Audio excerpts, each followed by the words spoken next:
Бұл оқыс оқиға қараша айының басында Қостанай облысында орын алған.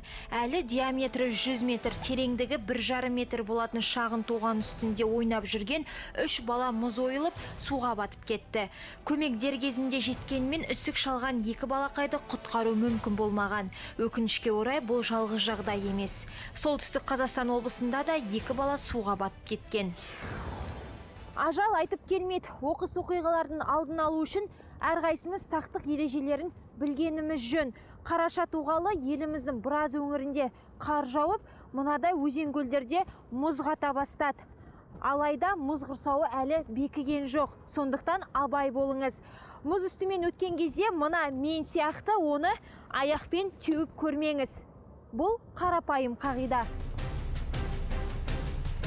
Ал егер бірінші тепкіден ақ су көрініп, мұз бетінде жарықшалар пайда болса, мұз жұқа және оның үстімен жүруге мүлде болмайды деген сөз. Ондайда күш бір жерге түспес үшін ақырын қозғалу қажет. Сондай-ақ мұндайда мұз астына түсіп кеткен адамға көмек көрсетуде қауіпті. 2-3 метр жақындаған кезде сол жаңағы тросты лақтырып, немесе трос болмаса ағаш па араларыңызда жаңағы адамды шығарып алуға көмектесетін бір зат болса, соны ағаш немесе арқан соны лақтырып, болмаса мысалы үстіңгі киіміңізді лақтырып шығарып алсаңыз болады.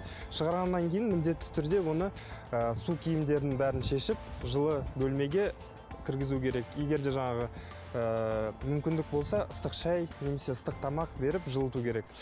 Мұз үстімен жүрерде оның қауіпті не қауіпсіз екенін анықтаудың бірнеше тәсілі бар.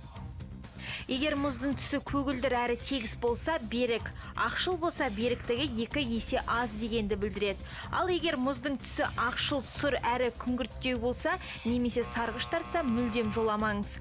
Мұз үстіне жалғыз өтетін болсаңыз, оның қалыңдығы 10 см, топ адам болса 15 см, ал автокөлікпен мұз үстіне шығу үшін мұздың қалыңдығы 30 см-ден кем болмауы тиіс. Күн кешкіргенде және ауа райы қолайсыз кезде мұз үстімен жүрмеген абзал. Өзеннің арғы бетіне шықпақ ойыңыз болса, өткелмен өту әлде қайда қауіпсіз. Ал балық аулау үшін мұздың қалыңдығы кемінде 6-7 см-ге жетуі керек. Алайда мұз бетінен ойылған бір ойықтың айналасында топталып балық аулау қауіпті. Ойықтарды бір-бірінен 5-6 метр қашықтықта бұрғылау қажет. Дархан мырза, біз басқа да қандай ережелерді білуге тиіспіз? Біріншіден, осы жұқа мұз үстінде қарапайым қауіпсіздік ережелерін сақтану керек. Біріншіден ол жаңағы өзіңіздің үстіңізде көргеніңіздей құтқару жилеті. Бұлсыз жаңағы мұздың үстіне шығуға тыйым салынады. Және де көбінесе осы жаңағы мұздың астына бататын адамдардың көбісі жаңағы қауіпті аймақта ол балықшылар мен балалар болып келеді.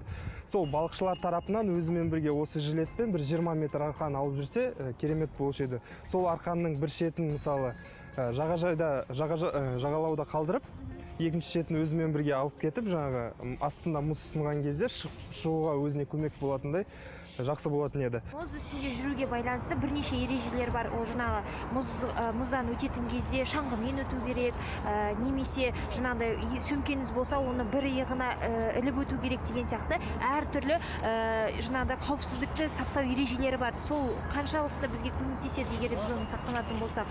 Иә, рас, сіздің астыңыздағы мұзға сенбесеңіз, онда жаңағы алдын ала сол сөмкеңіздің бір иығыңызға іліп, немесе шаңғы болса, шаңғының лямкалар дейді, қолбақшаңыздың бәрін шешіп, сізге жаңағы егер астыңызда мұз сынса, шығуға кедергі келтірмейтіндей. Соның бәрін өзіңіздің ыңғайыңызды жасап өту керек.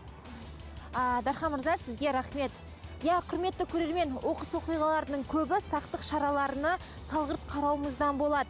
Бүгінгі айтылған кеңестер әрдайым естеріңізде болсын. Аман болайық.